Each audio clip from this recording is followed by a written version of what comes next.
தம்பி புஸ்ஸி மோகன் தலைமையில் நடந்த மாநாடு நிகர்த்த பொதுக்கூட்டத்தில் உரையாற்றுவதற்கு நான் இன்றைக்கு வந்தேன். இந்த நகராட்சி மைதானத்தில் எல்லா திசைகளிலும் கட்டுக்கடங்காத கூட்டம், கரைகடந்த உணர்ச்சியோடு திரண்டிருந்தார்கள். அவர்கள் மத்தியில் உரையாற்றக்கூடிய வாய்ப்பை பெற்றேன். ஒரு திராவிட இயக்க சொற்பொழிவாளனாக ஒரு 7 ஆண்டு காலம் தமிழ்நாட்டில் கடமையாற்றி வந்த எனக்கு கடந்த 7 ஆண்டு காலத்திலும் விழுப்புரத்தில் பேசுவதற்கு ஒரு தடை விதித்திருந்தார்.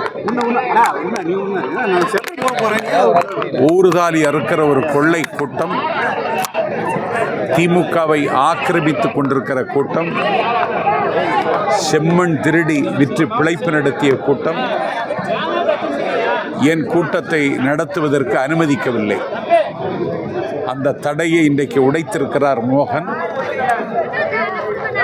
தடையை உடைத்ததற்கு பிறகு இன்றைக்கு விழுப்புரத்தில் நான் பேசிய பேச்சு, தமிழக வெற்றிக் கழகம் ஆட்சிக்கு வந்துவிட்டாலும், அதிகாரத்தில் இருந்தாலும், முதலமைச்சராக எங்கள் மனமெல்லாம் மகுடம் தெரிவித்திருக்கிற தளபதி வீற்றிருந்தாலும் இந்த ஆட்சியை அப்புறப்படுத்த முடியுமா என்று அறிவாலயத்தில் இருக்கிற ஆஷாட பூபதிகள் சிந்திக்கிறார். ஒரு மேஜிக் நம்பர் கிடைக்காத நிலையில் அப்பொழுதே ஆட்சி அமைக்க குந்தகம் விளைவித்தவர்கள் மீண்டும் இந்த ஆட்சியை கவிழ்ப்பதற்கு திட்டமிடுகிறார்கள். யார் யார் என்று நான் இப்பொழுது சொல்ல விரும்பவில்லை. ஆனால் இன்றைக்கு தமிழக வெற்றிக் கழகத்தினுடைய சட்டப்பேரவை உறுப்பினர்களை பல கோடி கொடுத்து விலைக்கு வாங்கிவிட முடியும். பேரம் பேசுகிற பேர்வழிகளுக்கு 2 கோடி ரூபாய் கொடுப்பதாக கூட தகவல் வருகின்றது. நான் ஊடகங்களுக்கும் பத்திரிகைக்கும் நான் உரக்கமாக சொல்வேன், ஒரு சாமானியனை சட்டமன்ற உறுப்பினராக்கி அழகு பார்த்த ஒரே தலைவன் தமிழ்நாட்டு வரலாற்றில் விஜய் அவர்கள்தான். சாமானியர்களின் சகாப்தம் என்றார் அண்ணா. அதை நடைமுறைப்படுத்துவதற்கு அண்ணாவை காலம் அனுமதிக்கவில்லை. இன்றைக்கு அண்ணா கண்ட கனவை நனவாக்குகிற இடத்தில் தலைவர் விஜய் அவர்கள் இருக்கிறார்கள்.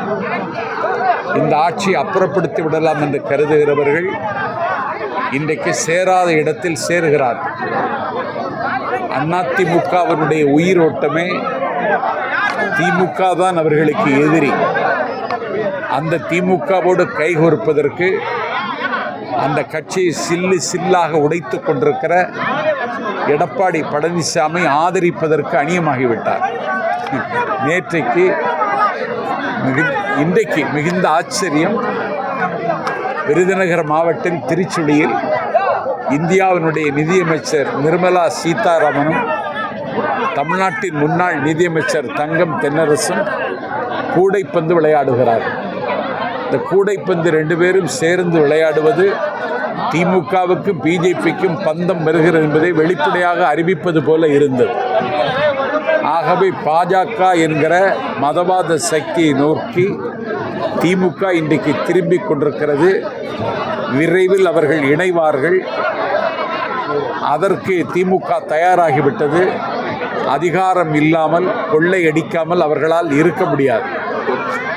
ஆகவே தாவேக இந்த எல்லா சக்திகளை தன்னந்தனியாக எதிர்கொண்டு 39.2% ஓட்டை, 34.92% ஓட்டை நடந்து முடிந்த தேர்தலில் தனியாக நின்று வாங்கியிருக்கிறது.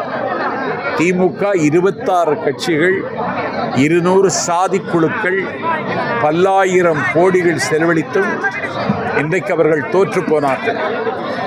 அந்த அதிர்ச்சியிலிருந்து திமுக மீளவில்லை. திமுக மீளாது. மோகனை போன்ற மாவட்ட செயலாளர்கள் செயல்பட இருக்க வரை திமுக தமிழ்நாட்டில் உயிர் வாழ்வதற்கு சிரமப்பட வேண்டியதற்கும் இன்றும் விஜய் தான், நாளையும் விஜய் தான், நாளை மறுநாளும் விஜய் தான். தலைவர் தளபதி